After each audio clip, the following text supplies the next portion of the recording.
so mad. Okay, I just started the recording again. But yeah, Yep. I'm like so mad because I ended up like unintentionally fucking throwing caca to that fucking thing.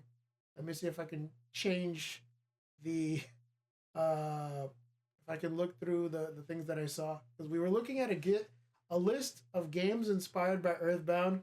Please do not mind the bashing on this fucking like history list. There's stuff like all men do this or what?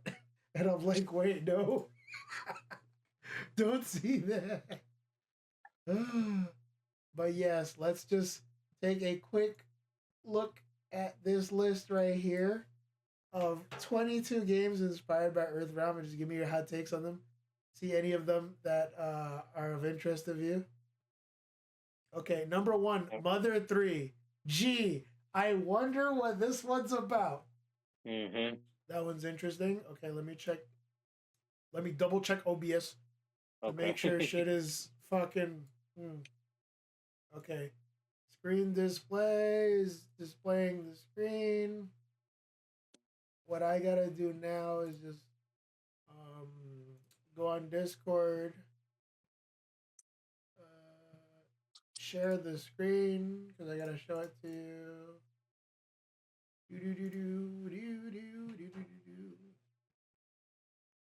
I'll turn the camera off for a bit.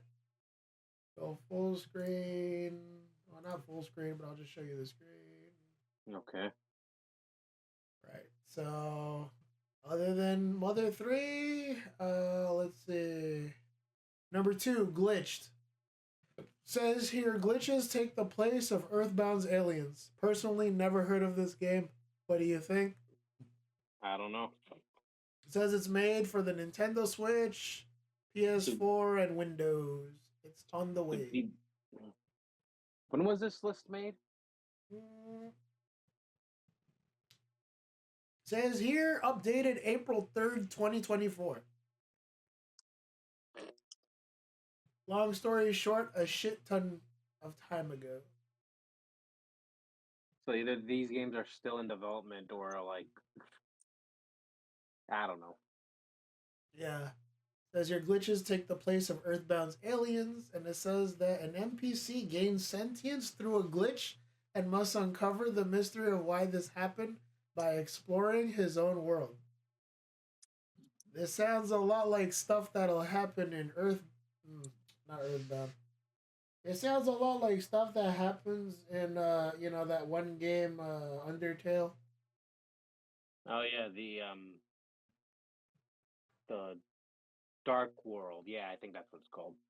Mm-hmm. Deltarune esque. Number 3, Kyoto Wild. Never heard about it. Says that it's under development hell as well, but the influences are stable. Says the genre is a fighting game.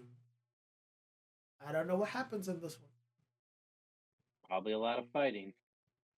4-person fighting game by Teddy Dief. Each player controls a samurai battling in samurai villages. The game is inspired by the creator's time living in Japan and the locals.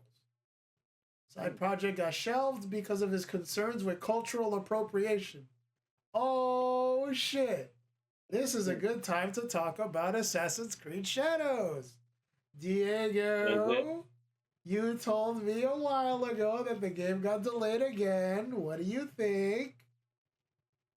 I I don't think Ubisoft is gonna win with that game. To be honest, it already pissed off a good. It already pissed off like people from the east and here.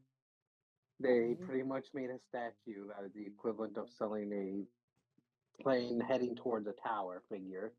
Jesus Christ. And the date, I think, is pure coincidence, but because we're late, but because of the bad PR this has strummed up, people are going to interpret it as kind of being intentional. So, intentional or not, I, I'm pretty sure that like when this game released, it's probably going to be okay at best, but it's probably not going to be remembered for anything else aside from the controversy. Yeah, because it says here, well, I'll read I'll Yeah, read the I mean, freaking thing first before they talk about it. See, I don't know, Diego. Do you want to do the honors? not really. Okay, I dear think there's players, we already. want to. Yes. I can't read shit, so you can go ahead. All right, hold on. Let me just open it in browser so I can see it with Wait, my own proper eyes. All right. Yeah. Let me see. Oh, okay. Wait, that's the foreground. Okay. Dear, I'm pretty sure they agree. No, by now. we want to extend our heartfelt thanks to our incredible fans and dedicated teams for your unwavering support since our announcement in September to further refine and polish Assassin's Creed Shadows. I speak PR. Let me see what this says. Oh shit! Things got kind of hectic. We're gonna have to delay it back. Since November, we've been thrilled to share our progress through gameplay overviews, and the overwhelming excitement has truly inspired us. Let me see. We're happy about the feedback. Each week has brought valuable feedback from our community. Pretty much what I said earlier.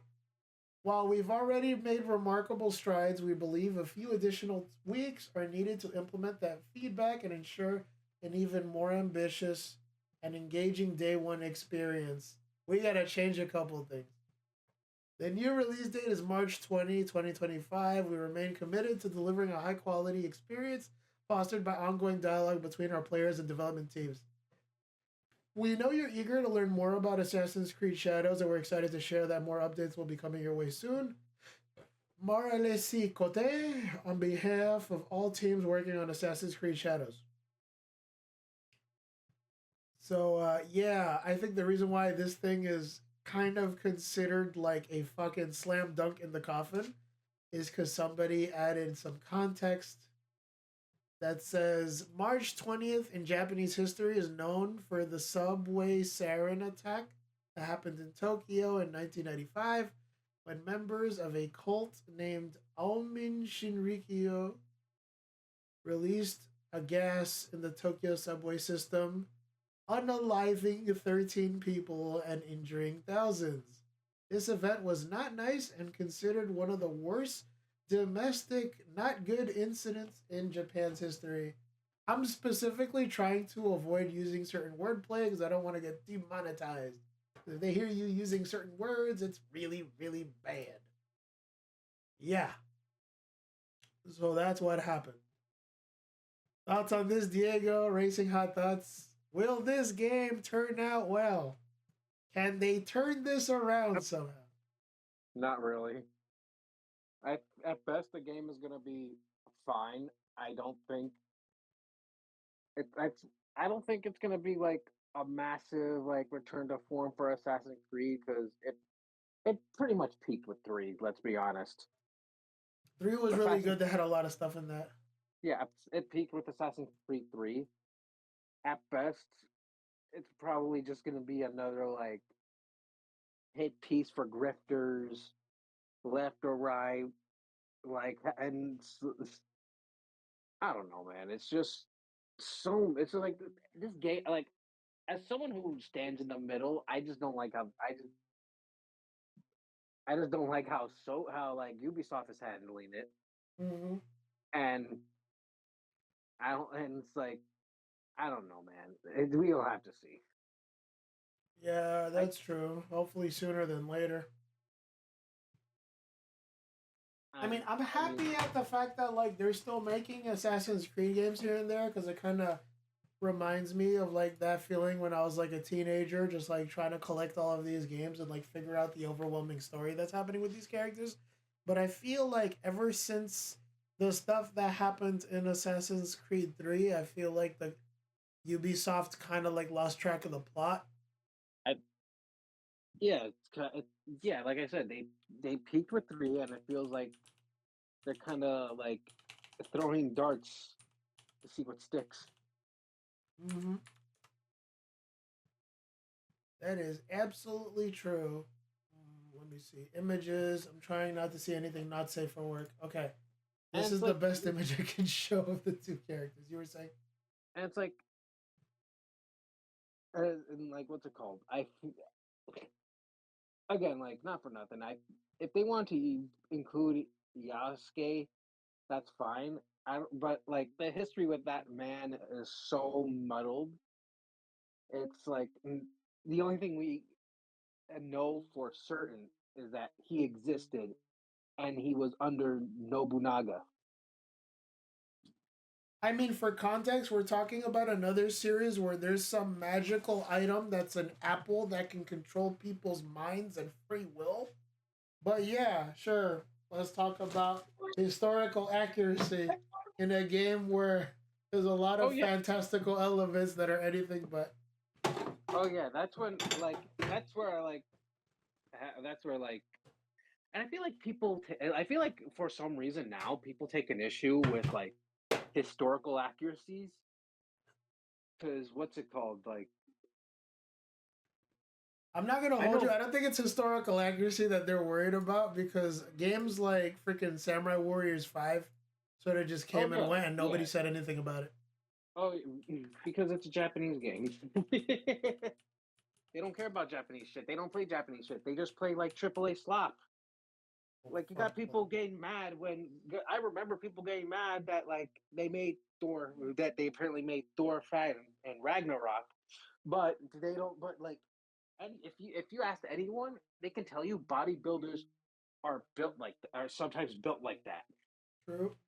and it's actually a little closer to the myth because unlike how the MCU portrays Thor, he Thor was actually described as having red hair. Yep, that's true.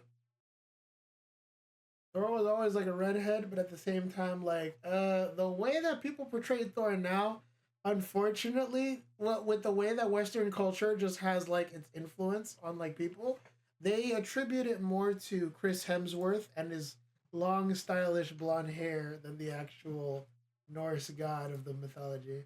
Exactly.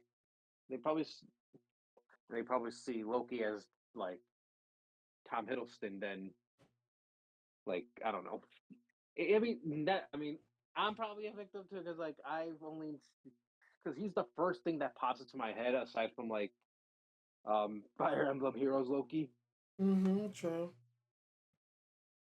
And fire and like I remember and like funny thing since we're getting into this, I remember seeing a post that goes big huge mad that like that they made Thor a woman. Like he's like, oh, I don't like how they made Thor a woman. They robbed me on my big bar, daddy, because there's only one story where Thor was dressing up as a woman. And it's like, dude, have you like play other games? Like True. play True. other games, like other games, like gender bent, other like historical male figures, like fake Grand Order. Mm-hmm. Faye Grand Order. Goddamn, that's another discussion worth in itself. Hold on. Yeah, it's like if you're getting this mad, don't touch fake Grand Order. You're probably gonna get big mad too. And No, like you know how many people got upset when they found out that King Arthur was a woman in this game? Holy shit, dude. And I have to remind you, this is a game that grossed. I'm gonna bring the microphone closer to this. Over $4 billion after coming stateside. yeah, If you tell people like not to ignore all of the Fate Stay Night stuff, all of the other like additional animes and mangas, and just tell them to play the game, they would get sucked in, dude. There's so much content in that mobile game. It's not even funny. It's scary, dude. I mean I tried it and and like again I couldn't get into it, but I can see why people liked it. I mean I'd probably play more like the actual games.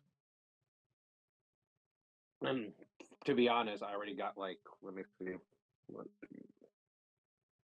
four gotchas right now, and for the other two, Bless you. I'm going full like free to play Mm-hmm.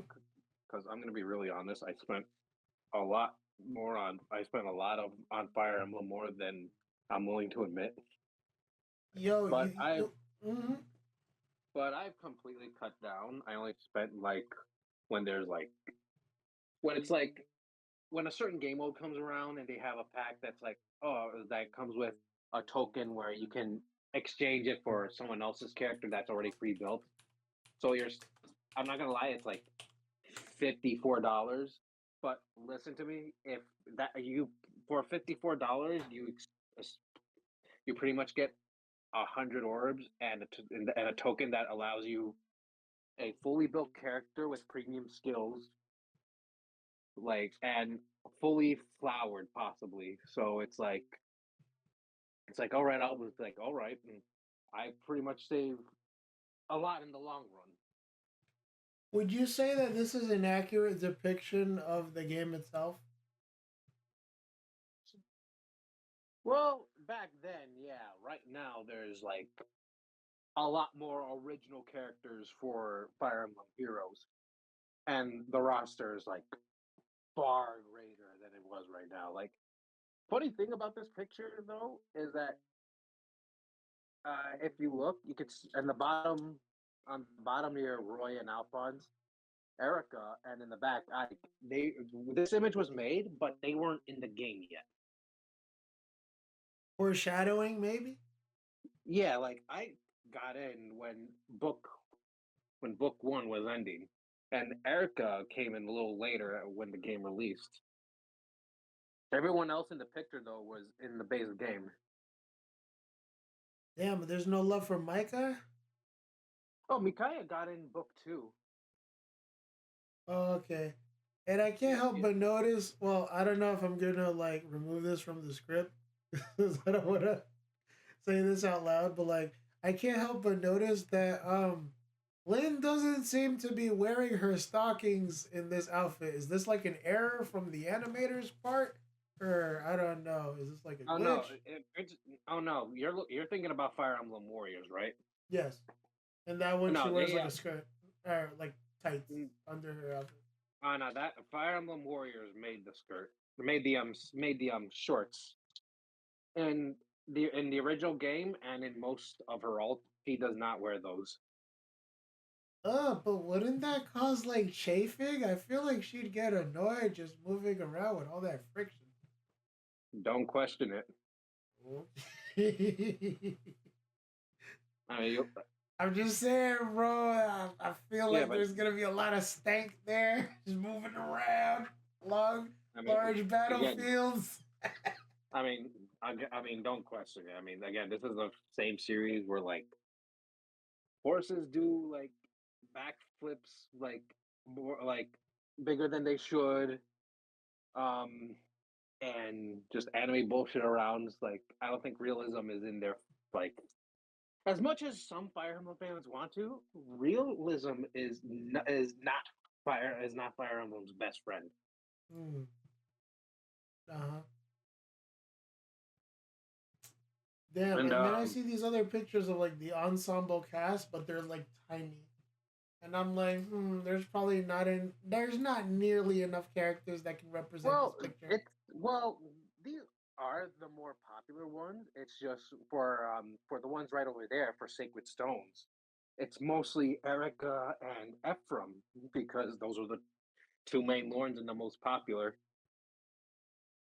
By Erica and Ephraim. You're talking about this redheaded girl right here and this No, blue-haired guy right here. no, Oh, fuck. the top right and the top left. Top right and the top. Oh, okay. Yeah, yeah, yeah. Cause Yeah, I'm like, I ain't going. I don't mean to be rude, but I'm like, who are all these people? I don't blame you. I mean, There's a lot of again, faces here. I'm kind of stuck. well, these are from the Sacred Stone. These are from the Sacred Stone games. They're all because, as I told you before, that like most Fire Emblem games are their own self-contained story. Hmm. So these characters have nothing to do with the story with like Fodlan and all that. I wonder if there's someone out there that would joke around and say like, "Oh, this one character wearing the white lily on her hair. Is she wearing historically accurate armor?" I mean, her base outfit isn't really like historically accurate, Mm. but it's fitting for like what you imagine a mage would be, having no armor. Mm-hmm. I see. I feel like if I keep looking at some of these like image pages, I might spoil myself. So I'm just gonna I'm gonna, like yeah, because politely like close these. I'm not gonna, I'm not gonna lie to you. This game does not care about spoilers, even for like, okay, so you even for like newer titles, because like spoiler alert, and you might, and then for anyone who wants to skip ahead, because you know how like Edelgard was the Flame Emperor, right? I just recently learned that. Yeah, I released the Okay, video by the so time of this recording. That like okay, it's a so big twist that okay, just so happened to me. okay, so what they did was they did release the Flame Emperor, and they had their voice actor like with question marks. So like you think, oh, this is good for new players because they don't know who this character is. But then they released like Edelgard's time skip version, and you know what her epithet was? What's her? What's an epithet? The title of the characters, the title of the character. Oh, I don't know, but using my context skills, I would probably think it had something to do with something around the terms of flame empress. Flame Emperor. Uh, So yeah, so that's they it. so they pretty much just spoiled the twist in the game, and this isn't the first time too, in because earlier, like way earlier, there was a character called Black Knight. Now the big twist in Tellius is that the Black Knight was another character that was helping Hold on, Elizabeth. hold on. I literally took my headphones out of my ears, Oh, okay. so I can't really hear what you're saying right now regarding like the Black Knight. All I Oh, know okay. is that they're a character, but I don't know. It's dramatic irony for a game that's like more than like 15 years old at this point. I kind of don't want to get spoiled on who the Black Knight is. Okay. Okay. So point is that okay. So point is that they released they released a character that is they released okay. So just to kind of say it, they released the Black Knight's true identity, but they didn't bother to change the armor. Oh my god, why would they do that? And he's Oh, that's and he's dumb. and just to like twist the knife, his character's art is holding the helmet in his hand. Oh my fucking god, that's so dumb. Why? Same same voice actor too. Oh god. I thought they would have done something funny, like, oh, maybe they'll use like a voice changer or some shit like that to disguise their voice, like the Flame Emperor. But then I thought, like, ah, this would have been way earlier. Can you excuse me for a moment? I just gotta take a Okay, potty sure. break. Okay, give me a second. Real bad man things. Okay, I'm back. Okay, what did I miss? Not much. Okay. Did you still want to continue on the list, or did you want to still go on the tangent that you were talking about earlier? Oh yeah, the tangent. Mm-hmm. You were talking about Fire Emblem Heroes and the importance of like other characters from different types of games, and how sometimes it would unintentionally spoil things that happens in other parts of the game. I kind of forgot what I know it was the Black Knight. I did mention how they like spoiled the identity of Yeah, the you talked character. about the Black Knight, and then the character shows up again without its helmet, unmasked, Yeah, in yeah. another So piece of karma. You said it's a bad thing for people that want to just get into the game because it's gonna unintentionally spoil well, them, and it's like a big deal for I like mean, people that play the game in the first place. to be fair, the game he's from, you kind of like you need a solid arm and a leg for. Like I know someone who's lucky just fucks. That's the but that's the minimum. Mm-hmm. Uh, and and to be fair, Path of like the Tellius games are old. Like thinking on it now, and but Mm-hmm. so it's like I get where some people are coming from, but again, like, who cares? It's spoilers for an old ass game. True. Yeah, because like another character whose identity was a big major plot twist is just a regular part of their kit. Mm. Yeah, because like they just released this character on base as the thing that was supposed to be a plot twist. Mm-hmm. Someone left the door open. Uh-oh. All right. Careful, Diego. It might be a spooky ghost. Diego, do you believe in yeah. the afterlife? Hang on. Okay. Okay. Because someone left the door open and I didn't know if one of the cats got it. Okay. Okay, so then the character just released as like the big spoiler. Then like the only like alt that they got that wasn't about it was like years ago. Mm-hmm.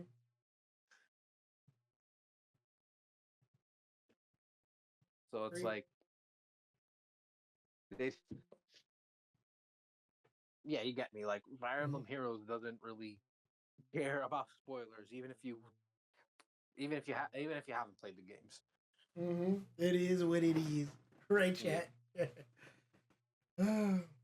But do you think that there's a chance that they might end up transferring Heroes to like the Nintendo Switch or another one of those Not like really. other platforms? Not I really. feel like it would probably benefit from like the wealth of people that are like on the Switch.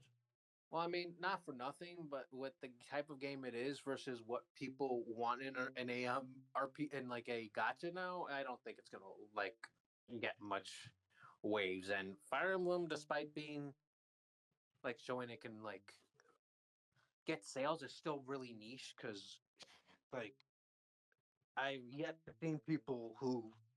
I mean, it's a broad generalization, but like it's kind of like a persona thing where it's like how many of those people who played like Persona 5 actually like are Persona fans or Persona 5 fans. You know what I mean? Like so it's like Mm-hmm. how many of those people are like became Fire Emblem fans or are just Fire Emblem Three Houses fans, you know? Yeah, they just played one game and they won't even touch the others. Yeah, because like Three Houses is vastly different than most Fire Emblem games. And like something like Engage, which not only has different mechanics and returns to the more like Game Boy Advance style of like playing the game with a different tone as well. Mm-hmm. Like not even just like it's not even just the tone, and it's like can't really say that like, oh the game's too silly and all that because like Fire Emblem always has an air of silliness to it, even in the older games. Sure, Mm-hmm. Engage might have a little too much of it, but like but it's not like good though. But like Fire Emblem has never like the closest Fire Emblem has ever been to like Games of Thrones, if you will, was like Jugdral and maybe Tellius. But other than that, Fire Emblem has a certain identity to it. Okay, Diego, this is a small nitpick. Is it Jugdral or Yugdral? Because some people prefer trying to use the Gaelic pronunciation of it. And I'm like, wow, look at you. You aren't thespian. I mean, I've seen most people call it Jugdral or yeah, whatever. I don't Mm-hmm. see I don't see a lot of people pronounce it like that. Yugdral? Yeah. Probably that, but I don't care. The only jugs I know are the ones on Camilla, you understand me? Yeah. Nah, that's fucking weird. I should not say that. Fuck. Or cancel Gene. There actually was a period around when Engage was like leaked, people were so certain. We're so certain that um a a Jundro remake was coming because the same leak had had leaked Fire Emblem Engage, and since there's no news so far, people are starting to realize, oh, maybe the leaker just said that to throw Nintendo off. Yeah, that's true. Because let's be real, the game has never saw a release outside of Japan, and unless you're a Fire Emblem fan, your first exposure to any of those games is probably that one character called Reinhardt, who in the early days of the game was a public menace because like I just didn't realize how powerful he would become. To pretty much like explain it, imagine you what's it called? I'm trying to think of a good analogy. Like let's Mm. say you like pull a character and their kit doesn't seem impressive so far, aside from like a nice like high attack and the ability to like attack twice. Mm. Now Mhm. imagine if you're able to give them like a weapon. Imagine well, not a weapon. Imagine if you could give them an item that increases that attack even further, and this character is easily accessible and can be merged up easily, so they can get more stats.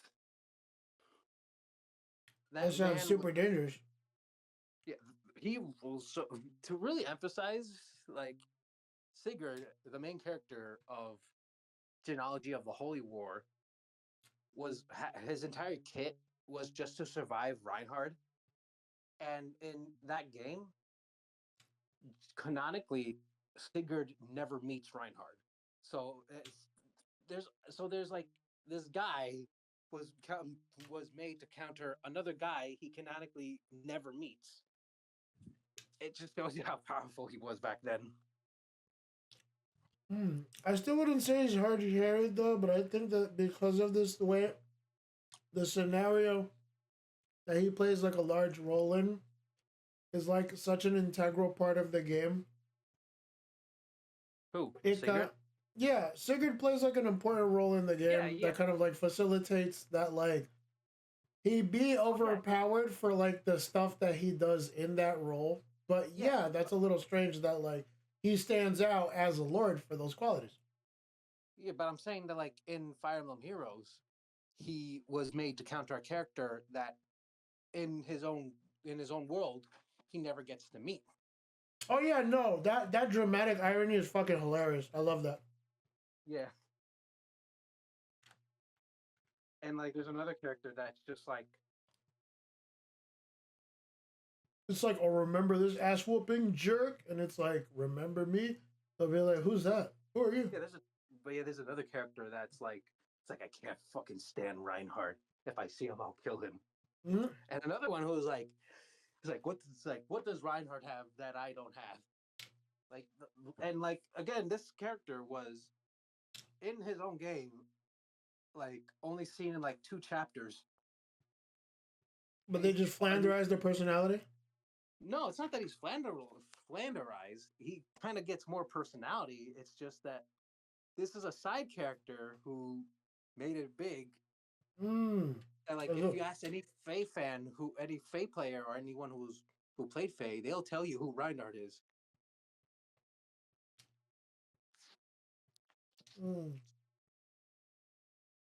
Because I think the way they hype him up, they make it sound like he's like that guy. And I don't know if like stats wise, he delivers. Thracia 77. Wait, is it 77.6?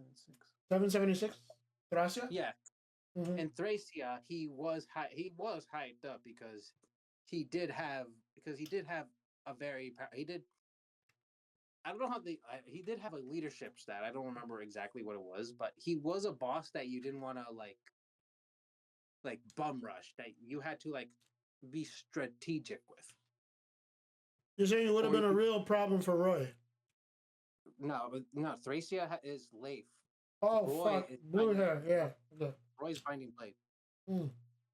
I do know there's a little like cheese strat where you can have his sister Olwen talk to him, and he just turns to the other side for that map. Yeah, that sounds about right. She'll be like, "Yeah, dude, chill the fuck out." And he'll be like, "Nah, these people deserve it." And then she'll like hug him and then give him head pats. And then he'll be like, "You know what? Yeah, I'm fucking bugging out. I better chill." Yeah, I'm telling you when if that game actually does get remade, I guarantee you he's gonna be a more important character. I'm kind of eager to like wonder what the voice cast behind that game would be like. Well, Are he they gonna actually use does have. old voice actors or like new ones? Well, I mean, depends on whenever it comes out. 'Cause some I of have a those sneaking characters, suspicion they'll use like the same ones in Heroes. yeah, assuming that they still can voice them, because Mm. Bryce, because like no shades at Bryce Pappenbrook, but how he voices Henry now compared to before, it saddens me. Because it's either because like you can go two directions with this. Like they basically forget how to voice the character, or they gotten sold. The character sounds notably different. Do you think it's because like they just recently got like that Attack on Titan money and that No, freaking Sword Art Online money that Bryce Papenbrook is like phoning it in? It's like, you know what? I'm tired of voicing all these middle-aged childish characters. I'm no, just gonna be chill with it. no. He does a fine job as Raven. It's just he seems to have actually forgotten how he voiced Henry in Awakening. And to be fair, Awakening was like 2013, and this game came out in like 2017. So it's like a 4 year difference. Oh, I see. I was confused. I mean, even then, his last alt, he still kind of sounded off. So it's like I'm pretty sure he just forgot how to voice him. True, true, true. Let me see who Reinhardt got voiced by, just so we can get a little reference. I'm Uh, gonna try to Google it from here too. Christopher Smith. Mm-hmm.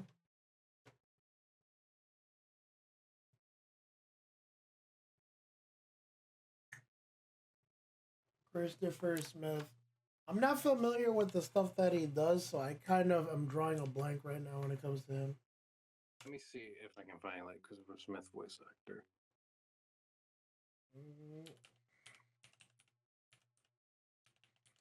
Oh, he was Kitan Bachika in Gurren Lang. Gurren Lagann, yeah. I've heard of him, but I don't. I'll be honest with you. It was one of Look, those you shows see, that I kind of like missed out on when I was younger. from what I'm seeing, he seems to mostly play like side characters. Mm-hmm. Says here he's also a voice Joker in In Lego the Lego Batman. Batman. Yeah. Somebody said, "Oh, you're not a real actor unless you get an IMDb page." I'm like, "Oh, fuck off, guys."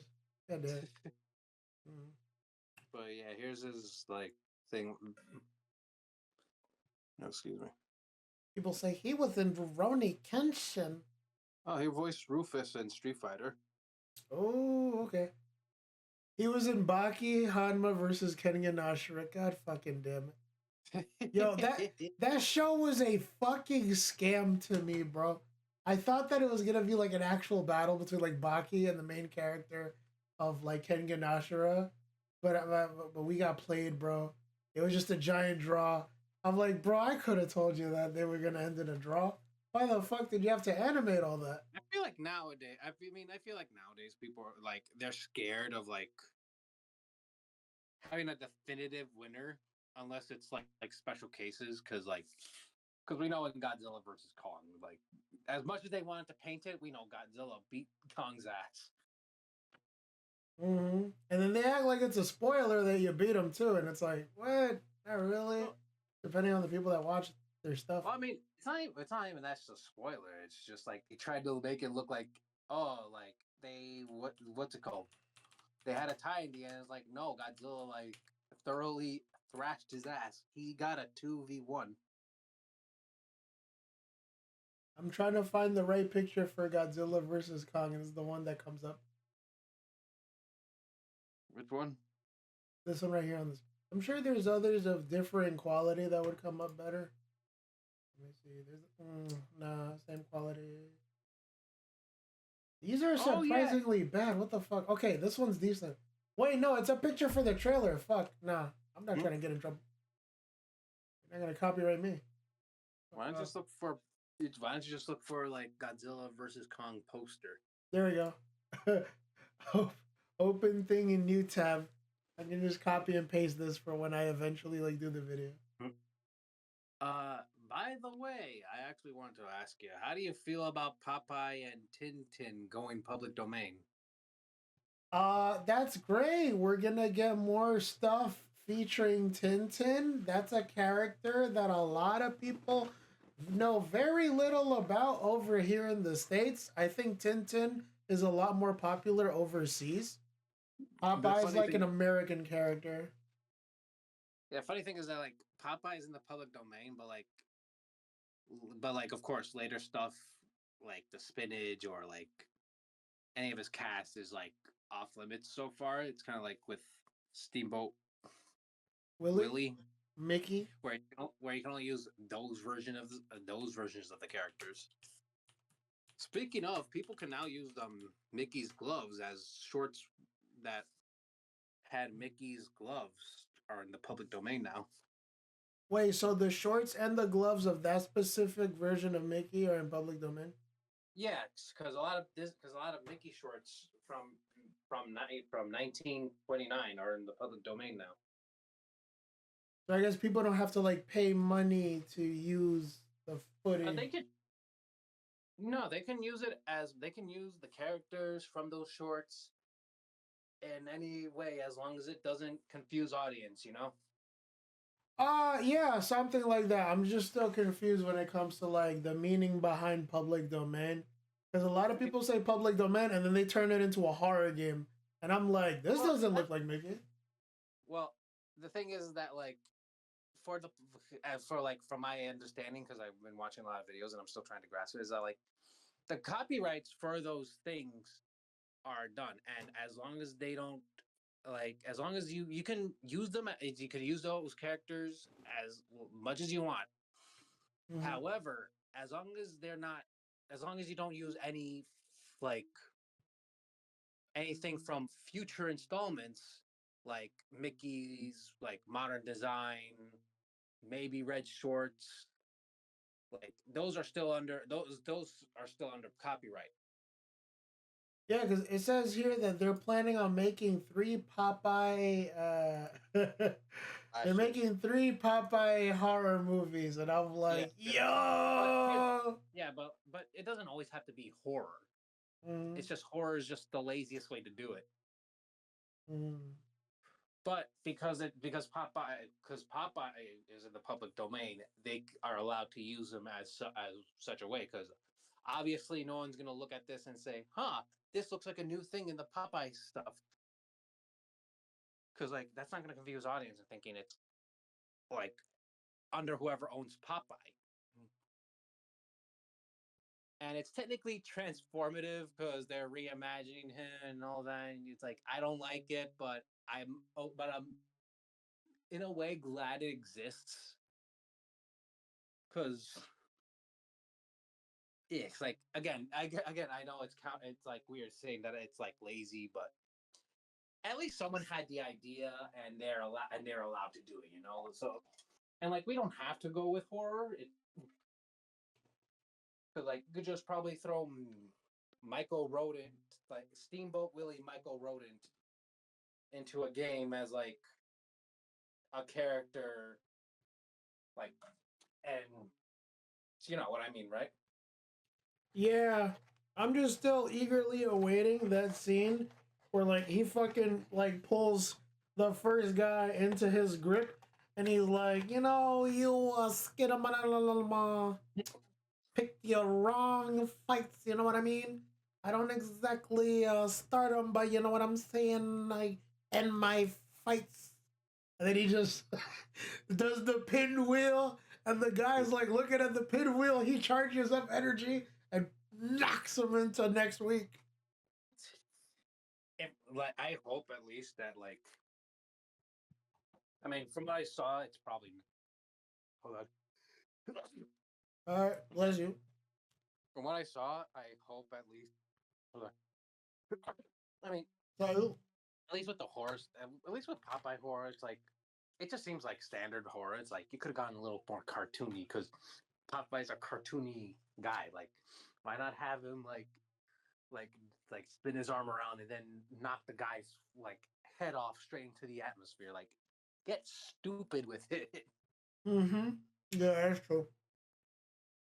And that's the problem I have with these horrors. Like from the ones that I saw is that they don't like delve into the cheesy like territory. Like Blood and Honey takes itself way too seriously. Mm-hmm. Mousetrap just uses like the fact that Mickey's in public domain as an excuse to just make a shitty slasher, and like Blood and Honey, the Popeye like slashers takes itself too seriously. Mm-hmm. And again, it's like I'm glad these films exist because at least it mean because like if you know what I mean. I don't want to repeat myself. Yeah, like personally, I feel like if Nintendo's smart, they'll try to use these characters as a basis for like other characters in the next Smash Bros.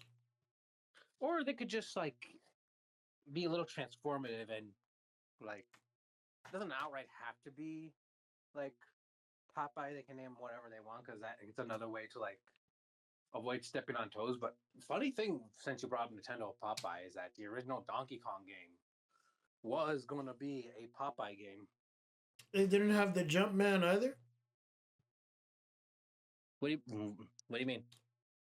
Because what wasn't before he was known as Mario? Wasn't the guy named Jumpman or something to that effect? I think so. Yeah, he was just called Jumpman. Because Someone out there is probably going to be upset. They're going to be like, "Why don't you call him Mega?" Yeah, so like the original idea was it's going to be like Popeye. Yeah, it was going to be a Popeye game, but they had to change it. Mm. But it would be funny if they make a character that was based on Popeye in like the next Mario game because he's public domain. At least at least the one comic version, because you know how all this works, you know. Like you can for example, you can use Steamboat Willie Pete, but you can't use later versions of Pete. I want to see if they can use like a version of Kingdom Hearts Pete, but they just outline him in shadow and they don't mention his name. They do that thing like in Fire Emblem where they just give him the 3 question marks. I mean, maybe, but that's probably most likely under copyright. But they could use like Pete from the 1949 shorts. Mm-hmm. So they're free to use that. Oh yeah, funny thing too, as like because I learned about this like public domain stuff is that you know Gorgo, right? The giant monster. The Hitman? Oh, okay. Gorgo. Okay, I was like, wait, you're talking about Duke Togo, the Hitman? I'm like, I think you might have gotten confused with something else. The giant monster film. No, I haven't heard of Gogo in a while now. Okay, so Gorgo. There's a weird thing with Gorgo.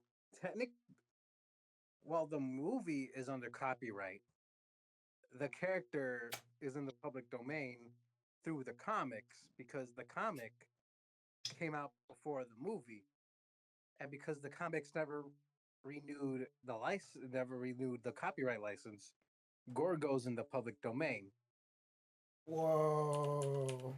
But the movie is still under copyright. You can use Gorgo as long as it's the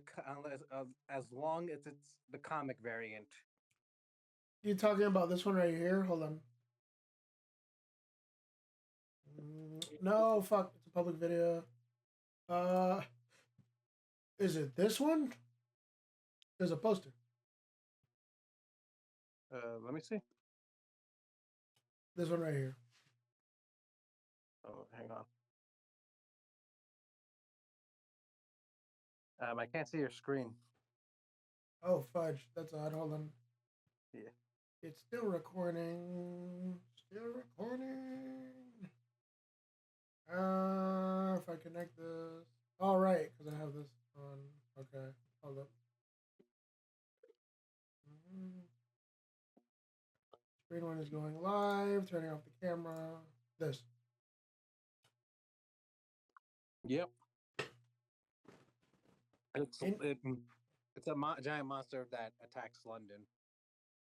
Interesting picture. I am confused as to why they do not show the face of the monster, but that's probably a spoiler. They do show it on other posters. Yeah, but I'm guessing this is like the mystique that's supposed to draw the people curious to watch the movie. So technically, the movie is under copyright. The comics, however, are in the public domain, and technically that is Gorgo's first appearance. So I'm guessing if you use the comic book version of the character, it's considered fine. Yeah, if you use anything from the comics, that's fine. It's if you use stuff from the movie, that's where it's like no, because that's under copyright. Okay. And a funny thing too is that a similar thing happened with Conga, another British giant monster movie where technically Conga's first appearance was in the comics and a novel, but because they never like renewed the copyright for the comics and the novel, Conga's in the public domain, but the movie's still under copyright.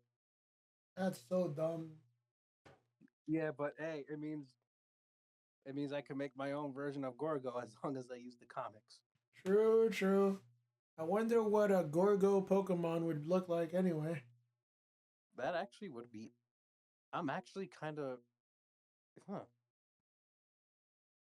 You know, why didn't Sword and Shield do that?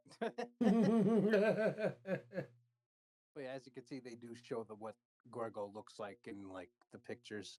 No, I didn't see anything. I don't know what you're talking about. La la la la la la. I'm trying really hard to hide the spoiler. Okay, I think I'm out of the class. Fudge. I mean, you see like big, giant, like hairy ape. But the thing that makes Conga different from Kong is that Conga is that where Kong is like a giant like ape from Skull Island. Conga is actually a chimp that was mutated into a giant gorilla. There's your top 10 public domain kaiju. I wonder. Yeah. Very interesting. Yeti, a Yeah. giant of the 20th century. That is just a guy in a suit. And I mean that in the most literal way possible. No. That's a terrifying creature. How could you say that, Diego? He's terrorizing the town. Because in the public domain of the United States means you're free to use the giant Yeti whatever purpose you want. The year that this film released, 1977. Oh, I didn't know the giant Gila monster was in the public domain. Yep, you can use them all you want. Another one is the giant gear monster. I mean, that kind of explains why the entire movie's on YouTube. Has a fondness for attacking trains and cars, but it would ultimately be a car that kills it. Oh yeah, that's that. I've seen the movie. Never had a copyright renewal, so it entered the public domain. All right, this one's the Arctic Giant. Glacier Studios. Frozen in time in a block of ice, this menacing dinosaur could be used by Superman himself when he went on a rampage through Metropolis. Oh yeah, that's the interesting thing with like with the Fleischer cartoons. Like you can't use Superman, but you can use like the characters that are in it because the copyrights were never renewed. That sounds very complicated. Oh yeah, if you think that's complicated, you should look up on the whole legal history of King Kong. Mm, that might make this video a bit longer. I'd probably Yeah, have to look into that a little bit later. so I kind of suggest you do it on your free time or in another video. They say number 7 here is the mighty Pear King Man. Another example of a Kong mockbuster, The Giant Peking Man, released in Hong Kong in 1977. Much like Yeti, this film did not have a copyright notice, meaning it entered the public domain when it was published in the U.S. And number 6 is Gorgo. Mm-hmm. There he is. Wait, I didn't see him. There we go. I love that artist. I've seen their work. It's great. Gorgo is an interesting case. While his 1961 film is definitely copyrighted, the character surprisingly isn't. This is due to a technicality with the Titan comic book.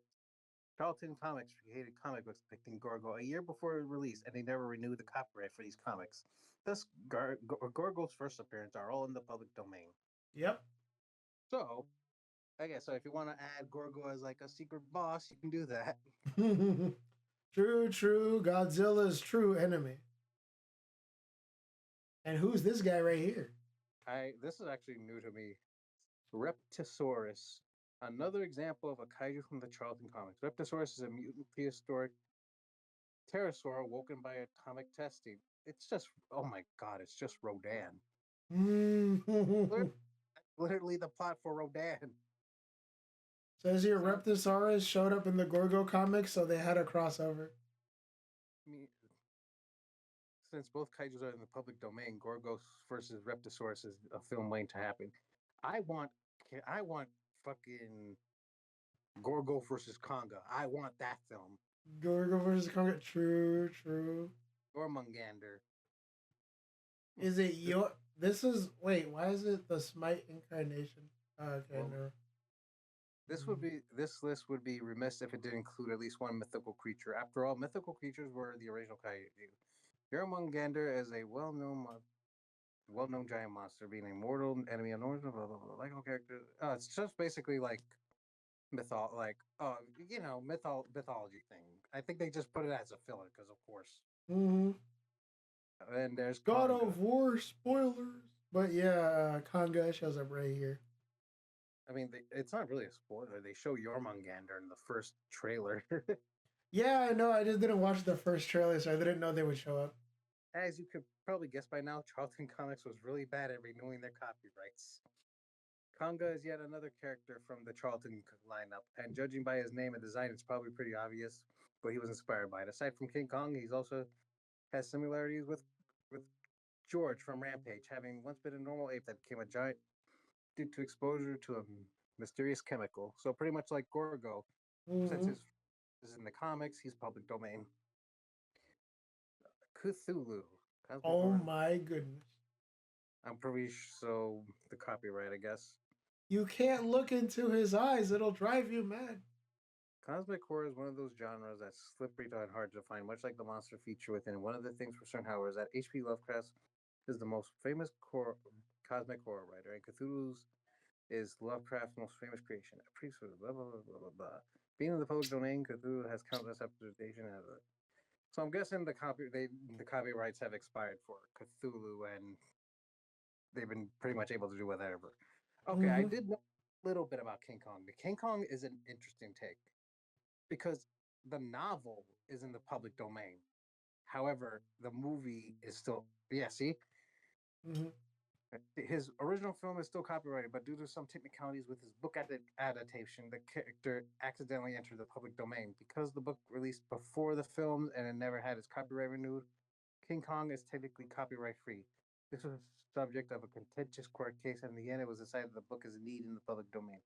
And that's one of many copyright stuff with King Kong. Because boy, it gets way complicated when we get to Kong like. Okay, I'll just explain it like as shortly as I can, because I'll try to find the pictures. Go ahead. Okay, so King Kong versus Godzilla, right? The 1960s film, right?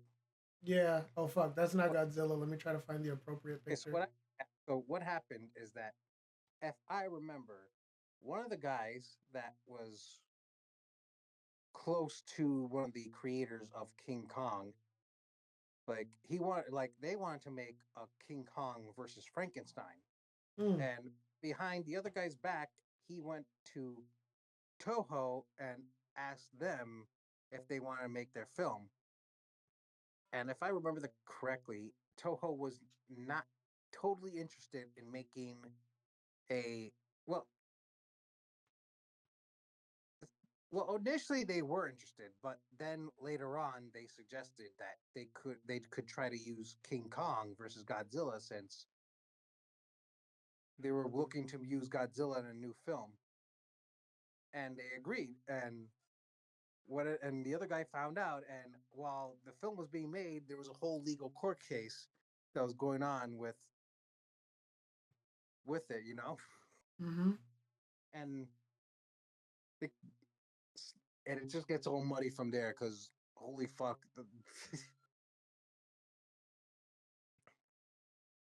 Would you So believe me if I told you that this marquee poster for King Kong versus Godzilla, the 1964 version, is worth this amount of money? $800 in fine condition, I can imagine would be worth that money. Okay, but what if I just press copy and save as over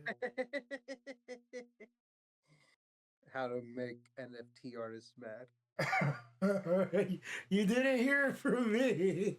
But if you choose to, you could own an $800 piece of art and post it on a picture and tell people it's valuable. I don't know. I feel like shit like this pretty much rips these types of markets like in half. Yeah. Because it's like, But why pay $800 for a video game if you could pirate the exact same game, burn it on a similar disc, and tell people it's the same thing? true. But yeah, like I feel like I feel like what's it called? But yeah, with this in mind, you can tell that that's why in like for the MonsterVerse, that's why they kind of never actually called like King Kong. I'm pretty sure there's still like some like that there's still some like things going on with that, but I gotta look it up. But like They just called since him the primate or something like that. call him Kong because Kong, you can say Kong, you just can't say King Kong. Oh, because that's specifically the name of the movie monster or something. Yeah. But if you just call it Kong, people just make the association. It's like when people say the Man of Steel instead of Superman. Like you say Superman, oh no, that's copyright. But if you say Man of Steel, it's like, oh yeah, I know his moniker. Mm-hmm. Yeah, I think they do that in video games sometimes. Cause I think Capcom does this thing where they avoid having to mention the name of their franchises directly occasionally. So they'll just like joke around. Because I know in stuff like Marvel vs. Capcom, they mention Zero, the Maverick Hunter, but then like Silver Surfer makes a joke and he's like, "Your name is Mega Man Zero, right?" And he's like, "No, Mega Man is a title. My name is just Zero." And he's like, "Oh, okay." I don't know if that's like a sly way of them doing it. Cause I know SNK in particular, they almost got in trouble with a Korean company that used to own their copyrights back then. Cause in King of Fighters 15, they introduce a character who's named Cronin. And Mm-hmm. let me see. You've probably heard about this before, but if I show you Cronin in KOF, he just happens to resemble another famous character in KOF's past. So he looks like this, and then there's another character.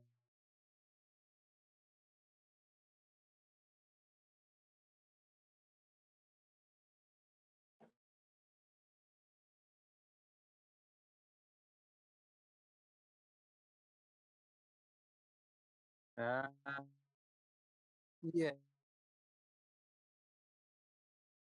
Yeah, because there's like inspiration and like just using the character itself because that's what the public domain is, and like Akira's like copyright, so they can only make like inspirations or like a reference to, you know.